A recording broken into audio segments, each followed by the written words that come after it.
حضور یہ سوال سورہ الانبیاء کی ایک آیت پر مبنی ہے اور وہ c'est 88 ou 98 88 ah oui اور آیت یہ ہے حضور اعوذ باللہ من الشیطان الرجیم بسم اللہ الرحمن الرحیم وَظَنُّونِ إِذْ ذَهَبَ مُغَاضِبًا فَظَنَّ أَن لَّن نَّقْدِرَ عَلَيْهِ فَنَادَى فِي الظُّلُمَاتِ أَن لَّا إِلَٰهَ إِلَّا أَنتَ سُبْحَانَكَ إِنِّي كُنتُ مِنَ الظَّالِمِينَ۔ سوال یہ ہے حضور کہ یہاں پر اللہ تعالیٰ نے حضرت یونس کو اپنے نام سے کیوں ذکر نہیں کیا، ان کا ذکر کیوں نہیں کیا اور ذنون نام سے پکارا ہے یا ان کا ذکر کیا؟ حضرت نوح کا حضرت یونس کا نام ذنون بھی تھا،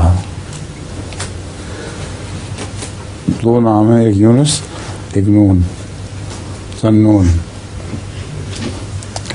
اچھا آپ کا ردیفہ بھی ہے کوئی؟ ایک ذنون اس لیے بھی کہتے ہیں کہ نون مچھلی کو کہتے ہیں، تو چونکہ حضرت یونس کو مچھلی نے نکلا تھا اس لیے مچھلی والا کے طور پر خدا تعالیٰ نے اس کو یاد کیا۔ اچھا بحری افسر ایک جہاز رانی کے طالب علم سے ان کا سوال نہیں کوئی؟ جی نہیں، صرف لطیفہ ہے۔ جی اچھا تو اگر سمندر میں طوفان آ جائے تو تم کیا کرو گے؟ تو طالب علم بولا کہ میں فوراً لنگر ڈال دوں گا۔ اچھا جی تو افسر بولا کہ اس کے بعد ایک اور طوفان آ جائے تو وہ بولا میں دوسرا لنگر ڈال دوں گا۔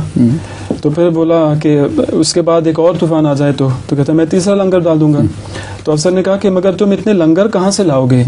تو طالب علم بولا کہ جہاں سے آپ اتنے طوفان لا گئے۔